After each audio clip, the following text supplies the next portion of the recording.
Hi, thank you so much. Thank you for the invitation. I'm really honored to be here with this great crowd of super smart people who are also my friends, so that works out well for me. For my comments today, I wanted to talk about, in answering the what happened, or what's next question, is I think we need to also ask kind of what happened, because people have different understandings of what happened in the uprisings. It feels kind of self-evident that there were a bunch of these uprisings came out of nowhere and had various different fates. Some of them turned violent, some of them didn't, some collapsed, etc. Some countries had more protests than others. But I think we should, stop and unpack this a little bit more and ask about, what really happened. I think for the people that studied the region, there was a lot of surprise about the timing of the uprisings, but there wasn't a lot of surprise about the fact that it could happen, right? We didn't expect the timing, but people have been saying for years that this could be on the verge of blowing up. And so it's simply the timing that we got wrong. But if you think about that, then we have to think of all the things beforehand that led up to it, that led people to see potential weaknesses in the state, increasing inequalities, alienation, salaries not being paid, repressive apparatuses. Can you hear me? Yeah? No. Okay, normally I'm with Stephen. Normally people don't tell me I'm too quiet. Should I use, is this the mic? Does this work? Okay, great. And so I wanted to think for a second about what I'm going to describe or use the term temporalities. And I know it's going to sound like one of those annoying scholarly academic discussions of temporalities of the uprisings. But I'm going to try to show you that I think it's really important in unpacking what happened. And what happened is going to give us different answers for the what's next question. So for temporalities, I mean these sort of frameworks of time, of how things are flowing. Is there a progress? Are there beginnings and middles and ends and arcs? And there's all kinds of different temporalities. I'm going to start talking about scholarly temporalities, but then I'm going to talk about the temporalities of activists and the temporalities of regimes, and particularly how they end up clashing. And a lot of what I think has happened in the region and continues to happen has something to do with these clashing temporalities. I think the different temporalities can bring different issues into focus, which gives us a complex answer to the what happened and what's next, as opposed to a single answer of this uprising was successful, these failed, and these states didn't have anything.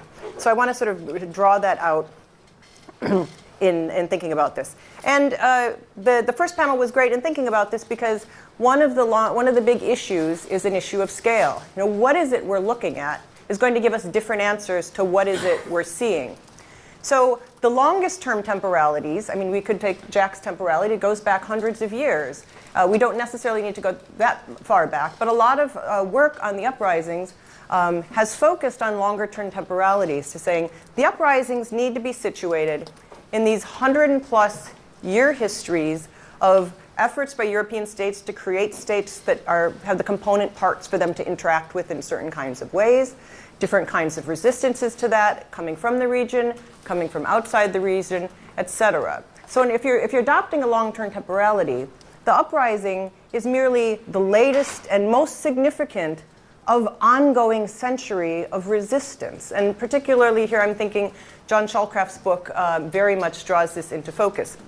There's no shortage of resistance and dissent against any number of these concentrations of power. And as Lisa Anderson articulated beautifully, we're not just talking about states as the centers of power. People resist against other families. They resist against disrupted trade routes that they're familiar with. They resist against railroads and ports as they shift and affect who's getting money and who's getting trade, right? So there's these kinds of longer term temporalities draw our focus not to just what happened in the uprisings per se, but what the uprisings meant. What are they a symptom of? Is it colonialism, post-colonialism? Is it certain kinds of global economic flows? Is it about certain kinds of security relations, etc.? Moving down a scale a bit is medium-term temporalities. And this is the one that has been most common in analyses of the uprisings, and that's looking at the uprising itself as a revolution or as a social movement, where it has essentially a beginning. Okay, yes, there were things that happened before, so we didn't start in a vacuum, but essentially there's a beginning, and then there's an arc to it. right? It escalates in this country for these reasons. It doesn't escalate in these countries for these reasons. This set turns violent. This set turns to civil war. This set, you have regime retrenchment. Right? And so that kind of medium-term temporality has really dominated a lot of the literature. And as I'm going to argue in a minute, one of the problems with that temporality, while it's great in focusing particular issues, it tends to treat all those cases as independent units, as if Egypt is separate from Tunisia, is separate from Yemen, is separate from Syria, and it obscures those other kind of interactions and power relations that a longer-term temporality is going to bring into focus. Another problem with those is the premature, I'm going to argue, and this is the title of my talk, this premature declaring the uprisings are over, right? The uprisings are over, right? These ones succeeded and these ones failed, as if nothing is going on in the region. And in fact, there's a lot that's still going on in the region. Very much the protests have taken different forms.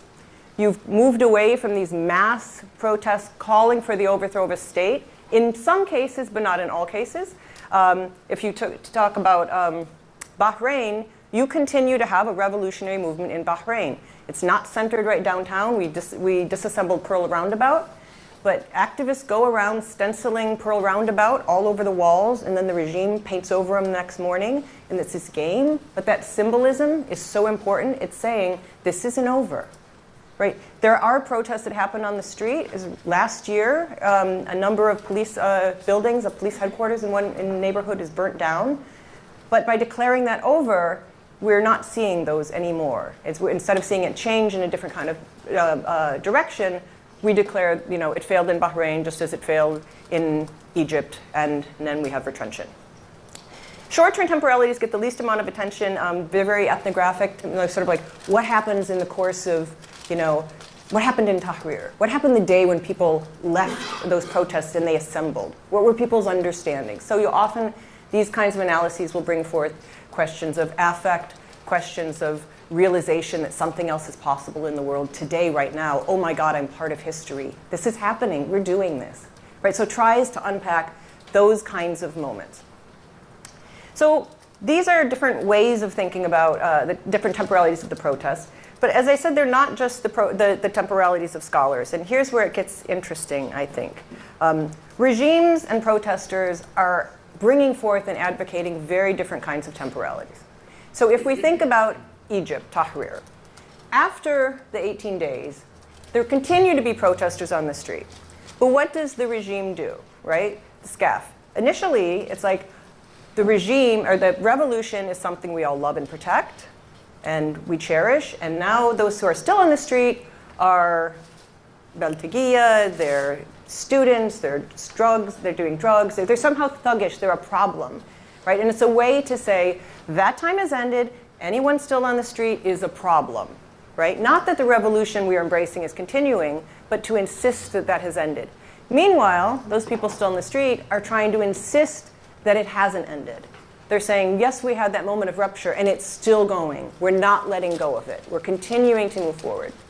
And so part of my concern with the tendency of scholars to write about medium-term temporalities and the failure of the uprisings is that they are, in effect, advancing the same narratives that regimes themselves are peddling.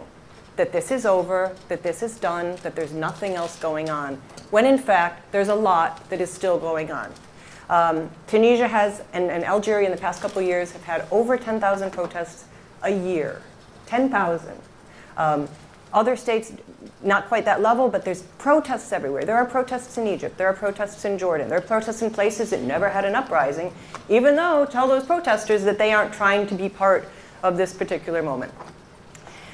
In a lot of ways that they have changed their form, as I said. They're often more localized, sometimes on more specific issues rather than overthrow the regime. But nonetheless, I think we need to let go of that, or look beyond the idea that they've ended and evaluate the ways in which the ongoing resistance finds ways of continuing to protest, resist, and challenge those in power. Also in terms of, there's really interesting questions of clashing temporalities in a number of the conflicts. In Yemen now, the supposed president, Hadi, when he goes to visit Aden once in a while, just to show that he's still in Yemen, because he's based in Riyadh, he's greeted by Southerners widely displaying huge protests carrying the Southern flag of pre-independence. Right? And so this way, they're invoking a different temporality. They're saying, it's not that we like you, we don't like you. It's like we have a different period in time that we want to go back to. Right? We're ready to let you go. Southerners in the Haraq movement there disagree on whether it should be full independence. Some want absolute independence and some of them don't. But they're invoking a different time in history. In Jordan, I have so many examples, I'm running out of time, but in Jordan, during the uprising that supposedly didn't exist, of course it did exist, the Jordanians were divided on what they wanted, which is why it didn't cohere into a movement to overthrow the regime. There were those that wanted a democratic regime, the king to step down eventually, a constitutional monarchy, and there are those that wanted effectively more regime. You know, we have this bargain with the regime and we want more of that. We don't want that taken away from us. But in some of these sort of supposed tribal loyalist areas that are backing the regime, I heard a lot of talk of this is the last king. So in a way invoking this temporality of like, we're supporting this king now, but we were here before the king, right? We were here before this happened, and we're going to be here after. And then that is like really radical because it's suggesting that the monarchy is an interlude, right? And I think that's really telling us something interesting. So I'm out of time, but I did want to just suggest that I think in asking this sort of what's next, we need to look at what people think is happening. And not all people think that that has ended. The what's next is an ongoing, continuing project. And for the regimes, it's this desperate effort to turn the page and say, that's done, we're moving on, we're in a new stage, whatever that may be. So thank you very much.